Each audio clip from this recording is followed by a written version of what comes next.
Welcome back to the PFC podcast. The views and opinions you are about to hear are the speakers and do not necessarily reflect those of anyone else. Now on to the podcast. Welcome back to the PFC podcast. This is Dennis, and today I am with Jonathan and Frank. How are you guys doing today? Doing well, too. Thanks for asking, Dennis. Perfect. So, kind of customary for first-time guests, kind of go around the room and just do a quick introduction of yourself. So, Jonathan, if you wouldn't kick us off. Sure. Jonathan Liu, 20-year retired Special Forces medical sergeant and team sergeant, coming out of the 1st Special Forces Group. I'm currently out in JBLM, Washington, focused now on health issues that pertain to our community. Perfect. Frank, how about you? I'm Frank Stadler. I'm the director and founder of MedMag Labs. We seek to commercialize and to deliver maggot therapy globally and in Australia, here where I am. I have a PhD in the supply chain management for maggot therapy and have held a grant with humanitarian grant challenges in Canada. Yeah, perfect. So, Frank, if you wouldn't just start off, this is not the first time I've ever heard of maggot therapy. Other than obviously the title, like, why on earth would I put maggots into a wound? Yeah, maggot therapy has been around for thousands of years. In fact, we have records of the Mayans and the Niemba people of Australia using maggot therapy as a traditional medicine. We have also other records from the war setting, dating back to the Battle of St. Quentin's and Napoleonic Wars, and also the Confederate Civil War in America. And there it was the surgeon Zacharias who first used maggots as a proactive treatment for wounds. In previous campaigns, the war surgeons noticed the beneficial effects of maggots in a chronic wound or in an infected wound, but did not make that jump into treatment. Zacharias did, but then it fell by the wayside afterwards. When William Baer went to the First World War, he was a podiatric surgeon from Johns Hopkins in the US. When he went to the First World War, he saw, again, the beneficial effects of maggots in wounds. And he took that experience back to Johns Hopkins, where he then established a maggot production and treatment program, the first modern medical program of that kind. And it then took off in the 1930s and 40s and became very popular in America and Europe. But then with the advent of antibiotics, it fell again by the wayside and was forgotten. And in the 1990s, 2000s, the last 30 years now, it has gained popularity again because of the high wound burden and the antimicrobial resistance problems we have now. So the reason why we would put maggots onto a wound are threefold. Maggots are designed to eat necrotic tissue. That's what they do in nature. So they remove the necrotic tissue from the wound. But by doing so, they also put digestive juices into the wound, which have antimicrobial properties. They also consume a lot of the microbes in the wound and digest them, and therefore remove them from the wound. So they have infection control properties in addition to the debridement properties. And lastly, their excretions and secretions have also growth factors and hormones in them, which promote the growth of new wound tissue, granulation tissue, and blood vessels. So they promote wound healing as well.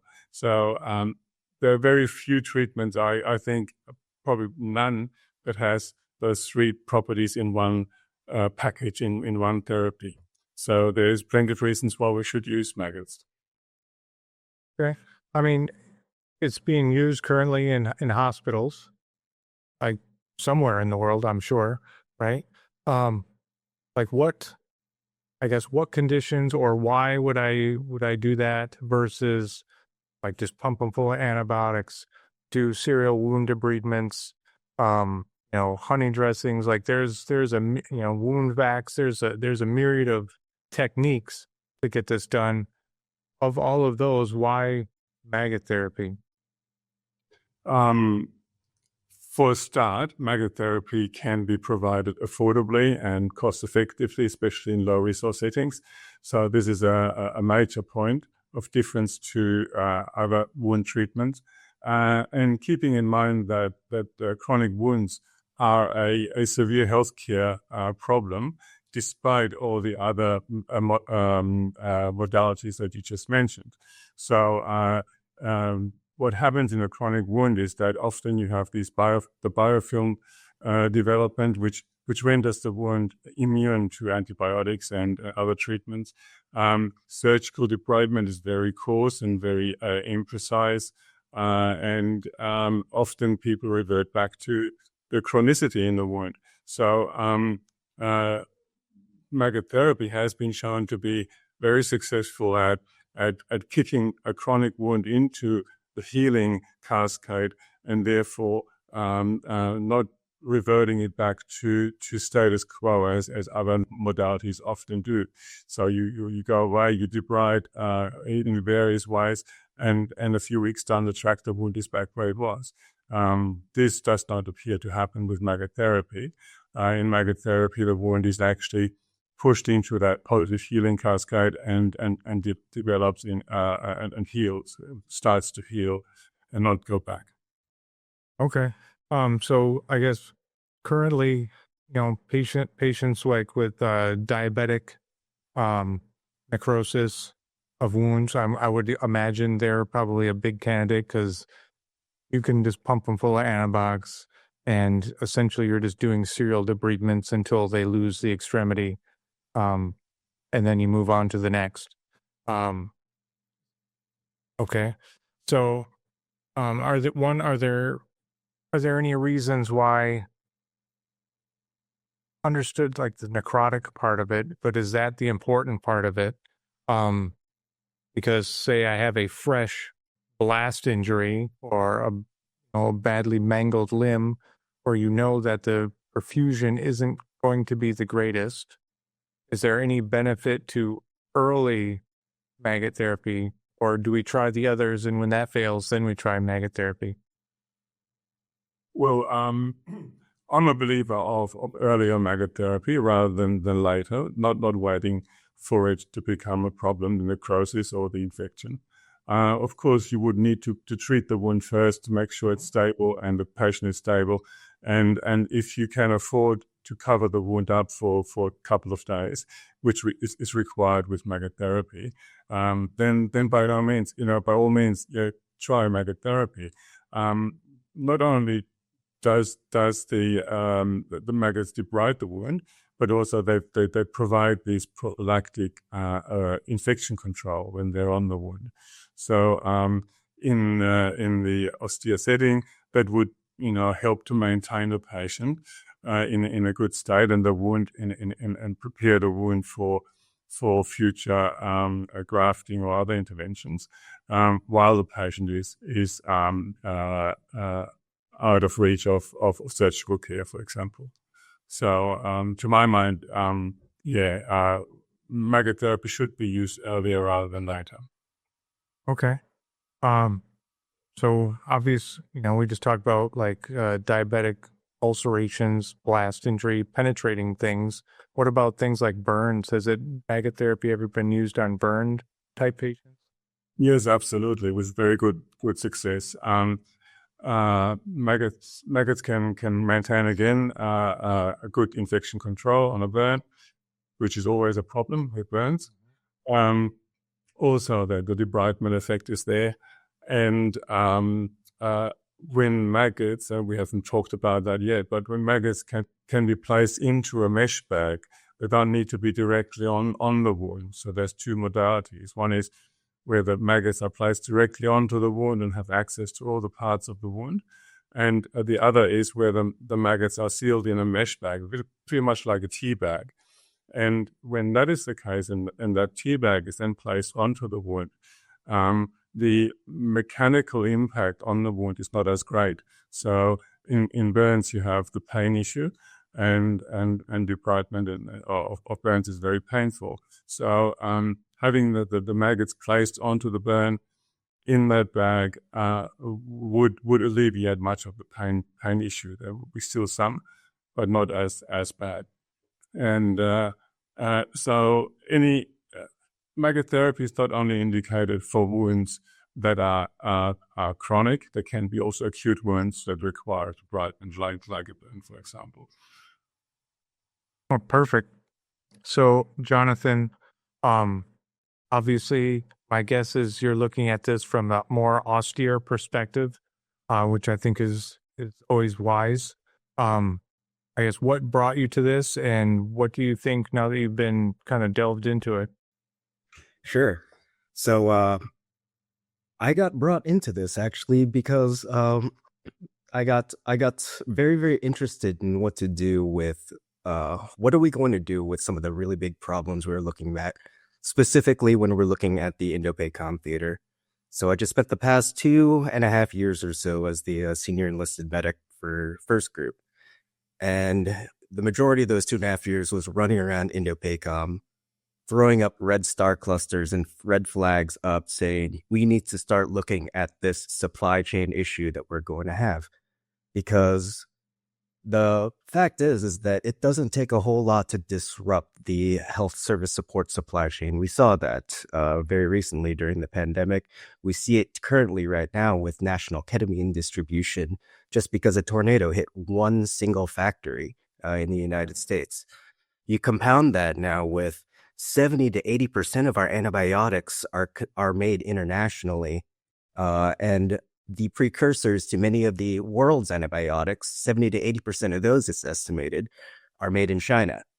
That creates a huge, significant national security issue for us, and especially for us here in the special operations domain, because we're expected to be operating maybe 360 days, 180 days prior to the arrival of any kind of conventional forces. So as everybody is amassing out and trying to create, packages for Class 8 and in preparation for large-scale combat operations, is it a realistic expectation for there to be enough antibiotics for SOF to carry in so far left of actual escalation force? And that was the problem that I was looking at. There's no way that we can expect that to happen. And the other piece of that is that there's just going to be massive casualty counts. I think gone are the days of concentric circles on a map depicting golden hours.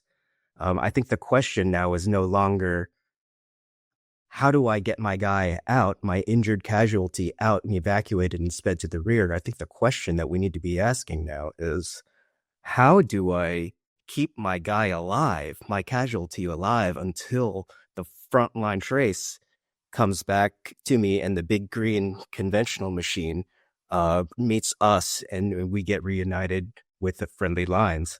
And that could be a very, very long time. So that I ask to any soft medic operating out in austere environments, how much antibiotic do you actually have? How much are you expected to be able to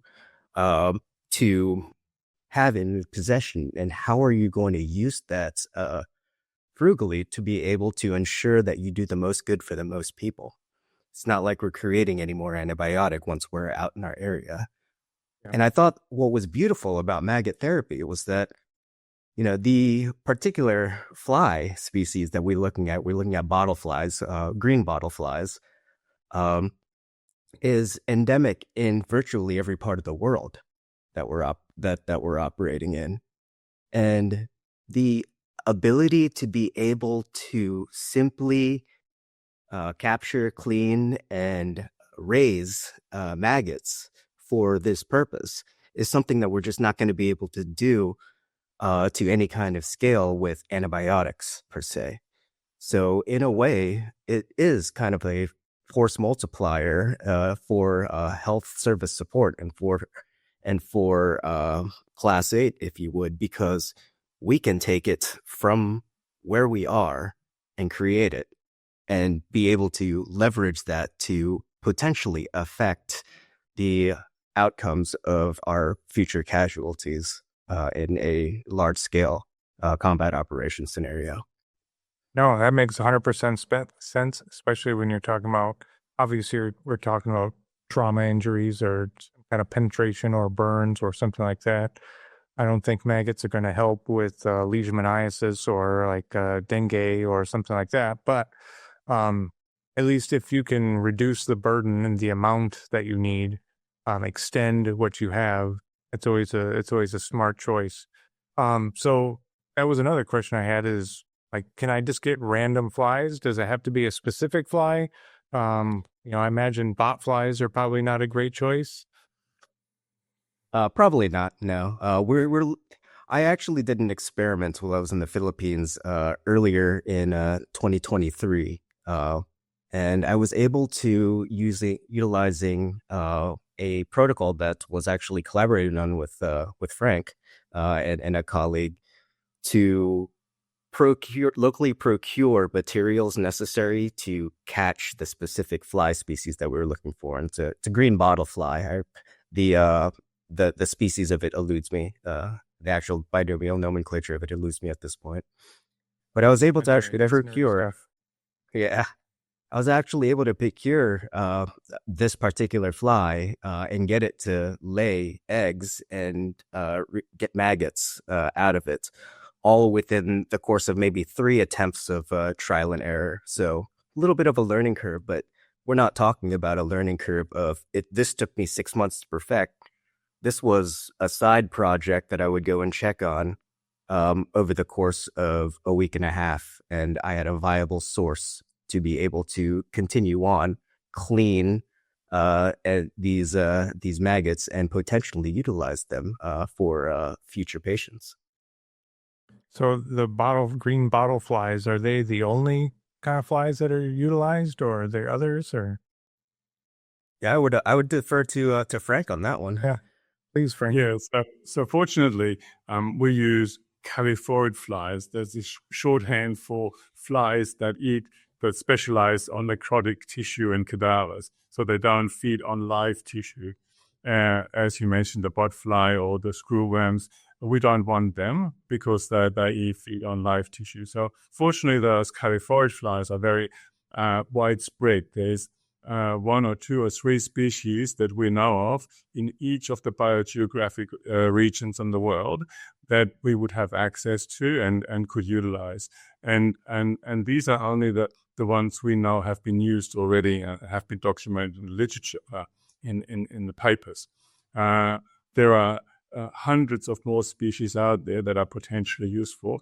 And when you go out and source your material for maggot therapy in the austere setting, you can easily start with a piece of rotting meat, put it out there, let the flies come, and most often or more often than not, the flies attracted to this particular meat will be those that are also beneficial in a medical setting because they are specialized and attracted by necrotic tissue.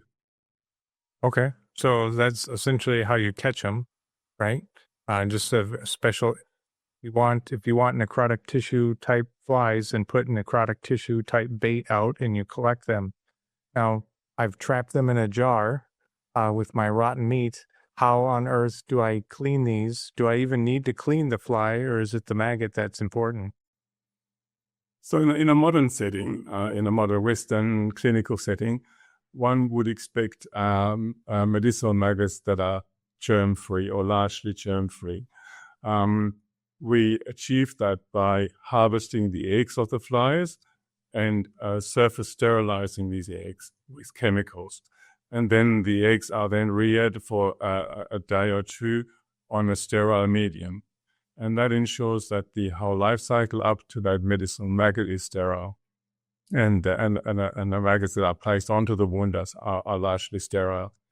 In the austere setting, this is not always possible. We have developed a very simple methodology for ensuring high quality and largely germ-free maggots in the austere setting. We have done that as part of our humanitarian grant challenges grant.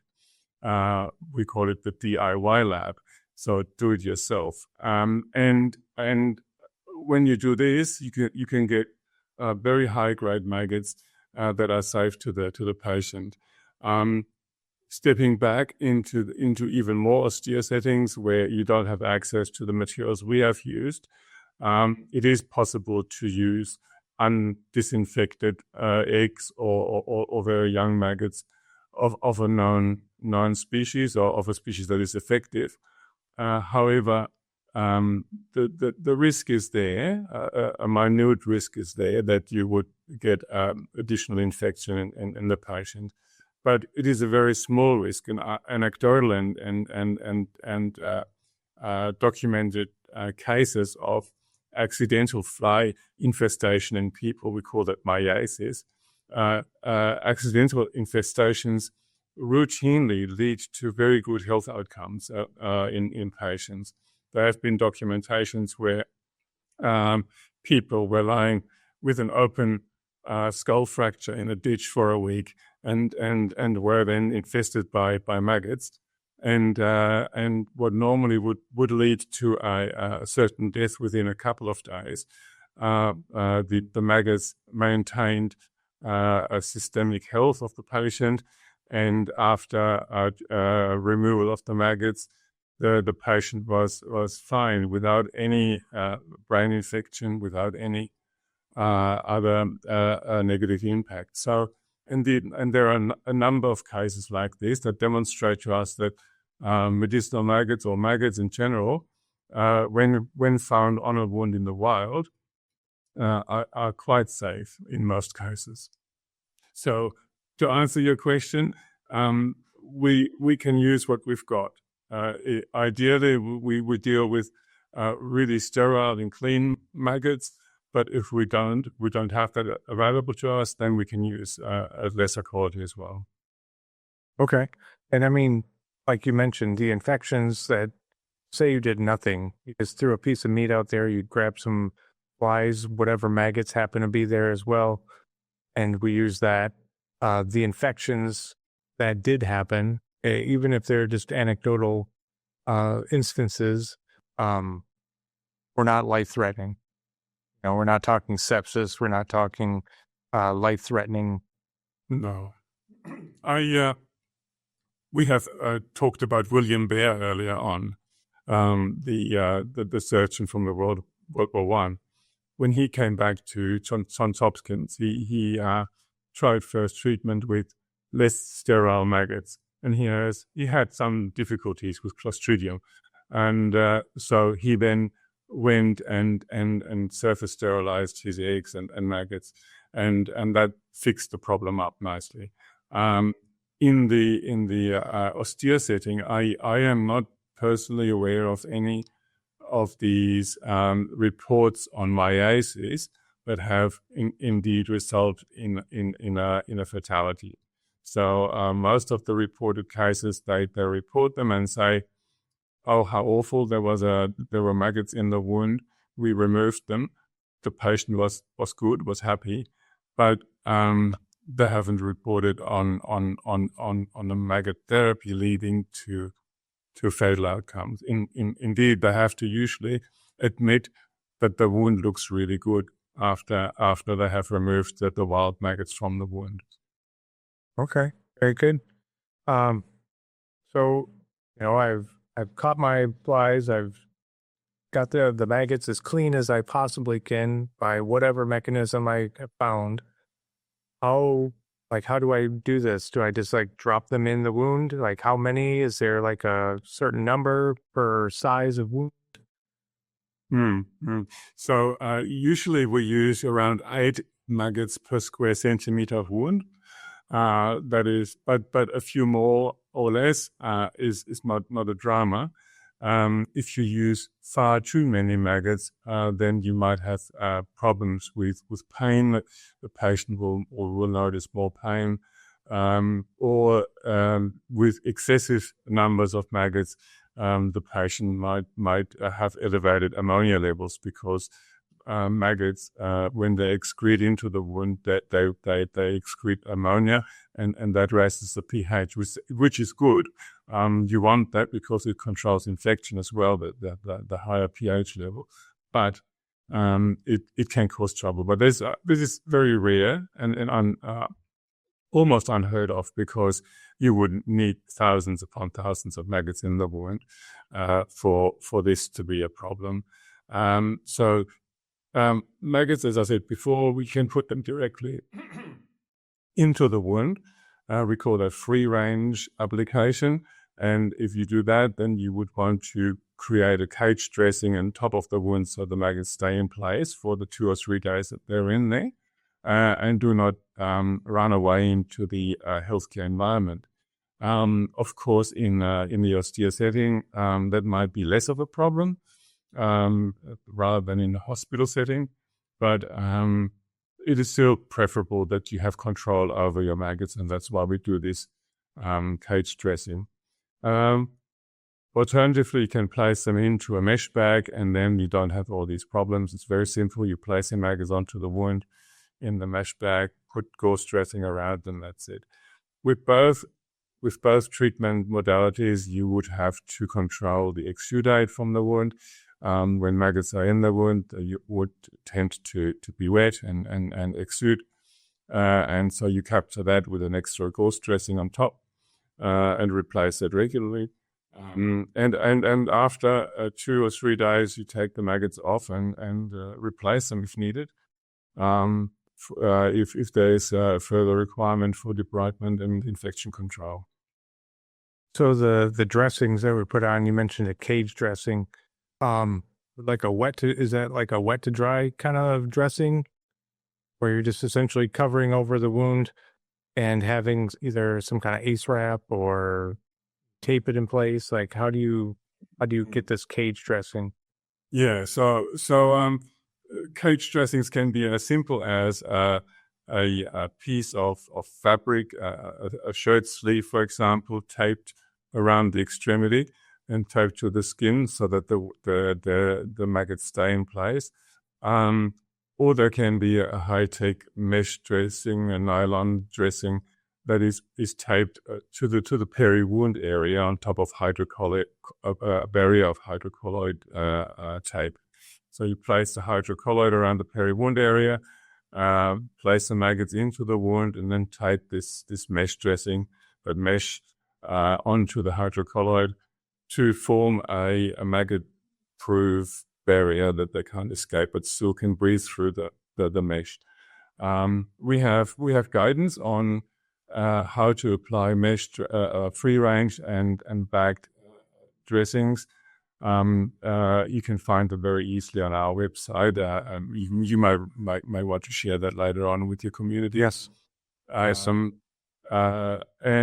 also there's guidance in our book which we have written, the Complete Guide to Maggot Therapy. It's an open source book that anybody can download from open book publishers, and there's all the guidance that your community needs to learn how to apply medicinal maggots very carefully and safely. And at this stage, I might also add that we are running a lab at SOMA 2024, specifically to the point of how the supply chain management for maggot therapies is achieved in the austere setting, and how soft medics can treat patients in the austere setting as well. And there, participants will be taught how to apply and remove maggot therapy dressings in the austere setting. So it's on May 13 at SOMA 2024. We run that lab. Perfect. We're joined by the eminent expert in maggot therapy, Ronald Sherman from the Biotherapeutics Education and Research Foundation, also based in the US.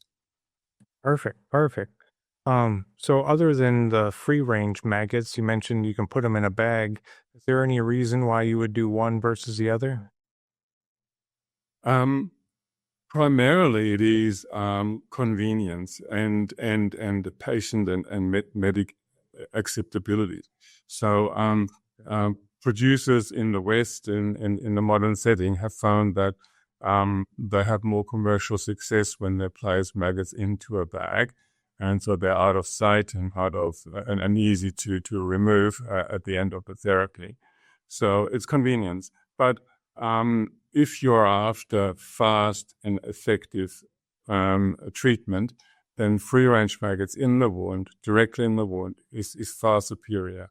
And it makes sense. They have access to all the nooks and crannies, the undercuts in the wound.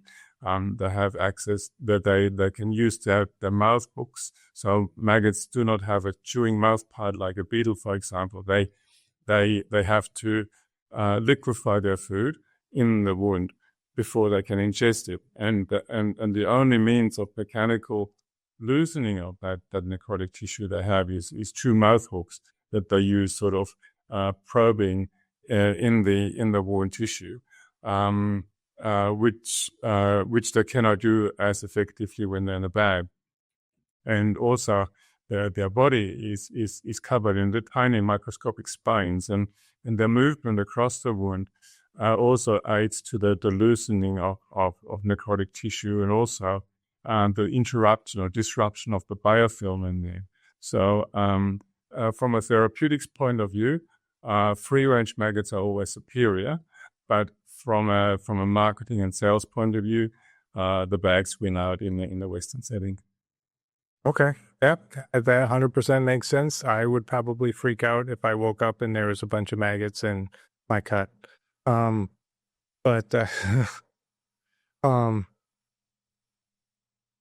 what? So you mentioned you're going to leave the maggots in the wound for a couple of days, 2-3 days, I think you said.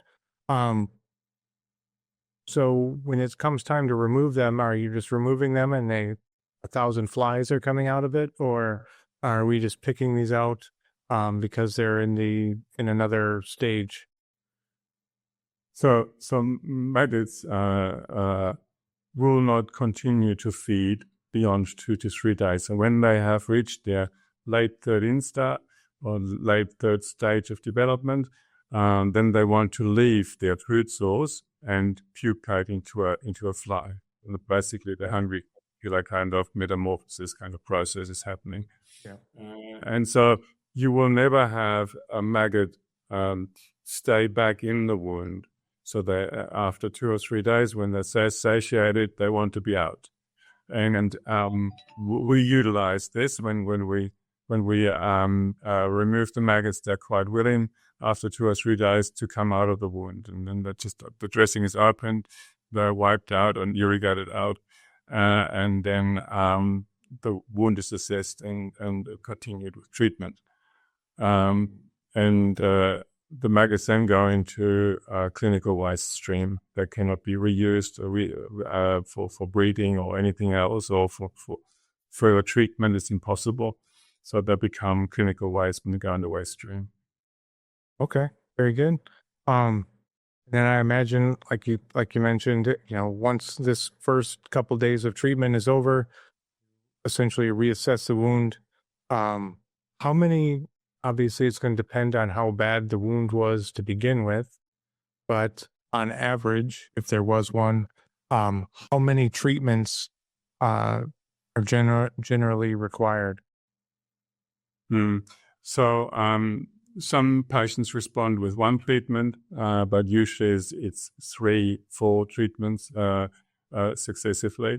So over a period of 1 to 2-3 weeks, even the most necrotic wounds see very good results. So that is, and the treatment, of course, is about 2 to 3 days. So you get about 2 treatments into a week if you do that successively. but around 3 to 6 treatments will clean up most wounds. Yeah. Okay. Perfect. Now, I should also add that even beyond complete debridement, many researchers these days, many advocates say that it is beneficial to continue using maggot therapy for those other benefits that we have spoken about, the infection control and also the wound healing properties that they have. So those benefits last beyond the debridement, and therefore there is merit in prolonging or repeating treatment beyond complete debridement. okay. I imagine just like most treatments, especially when it comes to wound management, generally the treatment regimen is kind of a hybrid of other techniques, right? So, do you think it would, again, let's try and be on the same page. We're talking about like a blast injury, right? Some like at the ankle, everything underneath it is just kind of mangled mess. Is it common in wherever it is to do maybe like a debridement, take the majority of things that you know are dead and are not going to be salvaged, take that off, and then use something like maggot therapy to kind of clean up what couldn't or wasn't debrided off, and kind of clean up the last bit of problems, and then just kind of continue that treatment so it doesn't get infected worse anyway? Yeah, look, John, how would you normally approach a wound like this in your current approach to wound care in the soft arena? Sure. In the soft arena, if it doesn't look like it's salvageable, then more than likely we would be taking out anything that doesn't look like it's viable to begin with. From there, we would continue to take until it was very, very clear that there was no more, that the rest of this issue was viable, and then initiate a delayed primary closure protocol. In there, it's continue to do that in that manner. Antibiotics is a large portion of this protocol, and that I think that in itself is worth highlighting in the case too, because really what we're pitching is an alternative adjunct to antibiotics, or in the absence of antibiotics, can we incorporate MDT or maggot debridement therapy in lieu of antibiotics for a delayed primary closure? And I think that's where the institutional knowledge is kind of there's a gap in it right now in terms of the knowledge, skills, and abilities of our soft medics as they come out of the schoolhouse, and this opportunity, which I think everybody would generally agree there's probably some viability to MDT as a means to improve health outcomes. So really, what I would consider is how would we, one of the major problems to implementing this and getting a lot of buy-in, by and large, would be to how would we address that gap right there? How do we get into the institutional knowledge and kind of rewrite some of the protocols that are being taught within the Joint Special Operations Medical Training Center? I believe it's CPG 62, the acute wound care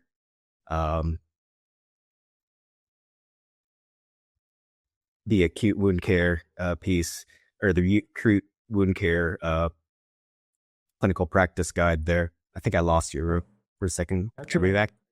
Yep. No, yeah, I think you're 100% right as far as getting the therapy in.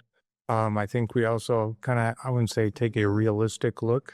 But what I was proposing was, and we could potentially use the practice guides. As Jonathan, all you described as far as information, extremity injuries, soft med makes 100% sense. And so that they can absolutely replicate some so they can replicate some of the process that we had. I am by far and large not the handiest man in the world, but with a 2-page scribble notes protocol, I was able to replicate the process for capturing and raising a viable maggot source, all within my spare time while out on a JSET.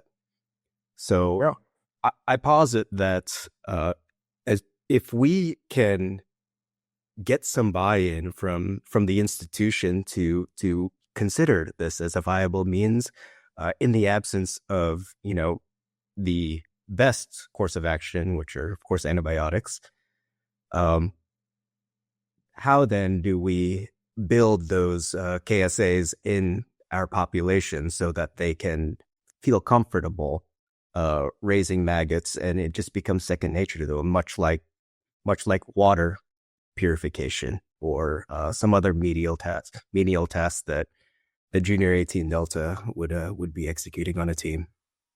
Sure. I mean, how do you do it? You get them to do it. That's the simple answer, is they have to learn how to do it and actually do it. But I think we also got to be at least quasi cautious about is if it's put forth as you can do now without antibiotics, that's a danger. Because there's a complex injury. You have penetrations to the abdomen and to the thorax. I don't know lots about maggot therapy, but I'm guessing you probably don't put them into the abdomen. Well, I think maybe I'll do it. Yeah, you could if you were certain that they don't go places where they shouldn't go. So in the case of an open cavity, you place them into a bag and then you have control over the maggots. Besides, maggots are air breathers, and they, as I said, they want to be out of the wound by day 2 or 3, and so they will naturally migrate again out of a cavity or a sinus. So that's not so much an issue. Back to your question around whether maggot therapy merits in the setting in various etiologies, and maggot versus antibiotics. Maggots work best when they're treated or used in conjunction with other treatments. So you don't rely only on maggots. In fact, when you use maggots and antibiotics together, they have a synergistic effect. So maggots are actually not impacted negatively by antibiotics, or indeed by narcotics either. So the scientific literature into forensic medicine has shown that maggots can operate quite nicely under, with ketamine and other kind of narcotics in the system. But it is important to understand that we do not promote maggot therapy over any other intervention.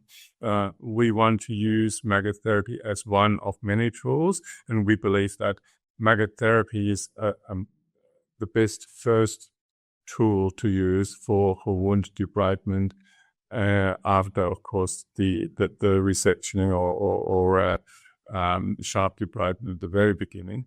But for any chronic or infected wound, let's use maggot therapy first and then progress into more standard conventional wound therapies like the negative pressure, etc.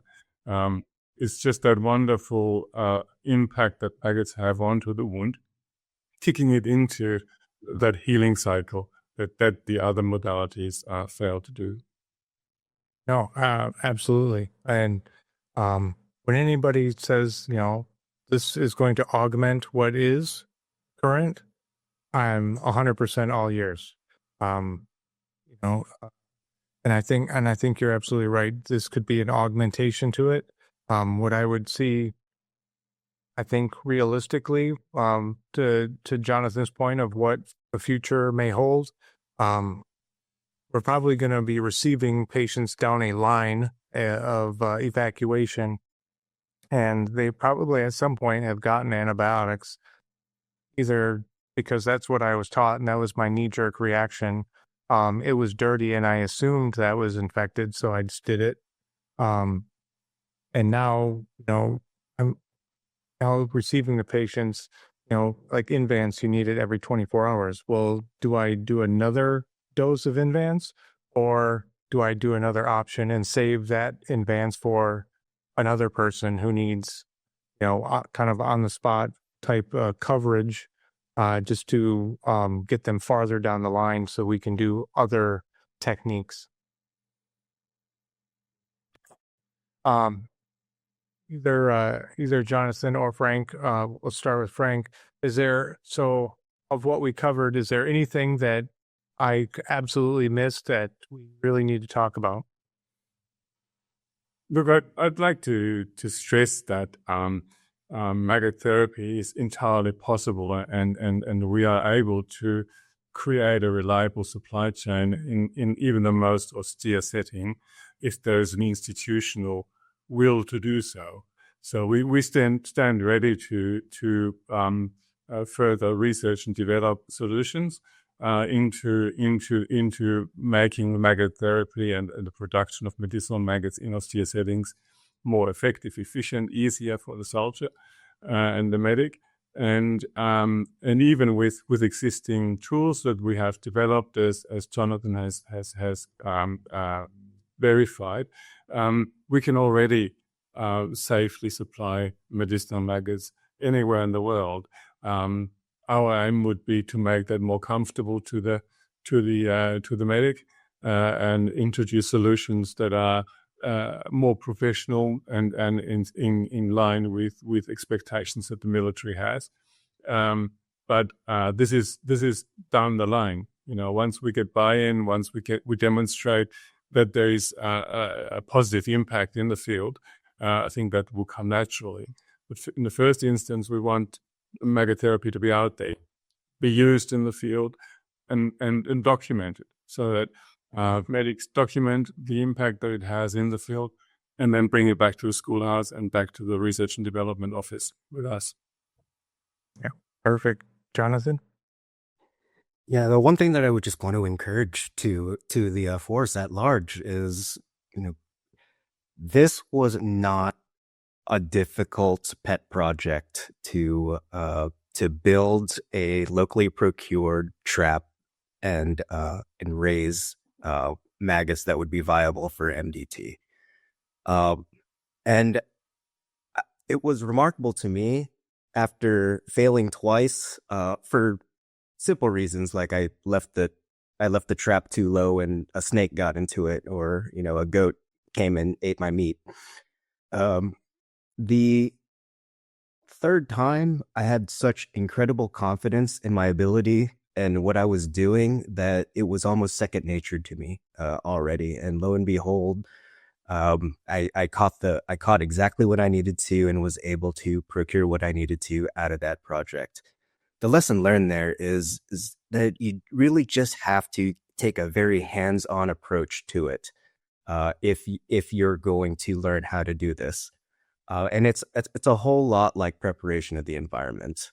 If you're out there on a J set, figuring out what works, what you could potentially use to be able to fabricate or improvise a specific device that you would need to raise these maggots in the future, document it, write it down, capture that into the knowledge base that you capture it into, so that those that come after you won't spend that curve time relearning the things all over again. And if we continue to do that and we institute a culture of a learning organization as opposed to an individual skills that perish as soon as that individual leaves the organization, I think that we will see MDT here as a viable piece within our tool set as an organization and as an institution into the future. Yeah, I mean, that goes with just about any lessons learned. If it's not written down and you never told anybody, like, it's not actually a lessons learned, right? Right. Well, thank you guys very, very much. I really appreciate it. Thanks, Dennis. Hey, thanks for having us, Dennis. And see everybody in summer 2024. Yeah, I'll be there. Excellent. That's it for today's podcast. Make sure to go to our website, www.prolongedfieldcare.org. Check out our free downloads and a ton of other helpful information. Grab a bag of our fresh roasted PFC coffee, links in the description below, and stay on the bleeding edge of combat and austere medicine. This is Dennis for the PFC podcast. Out.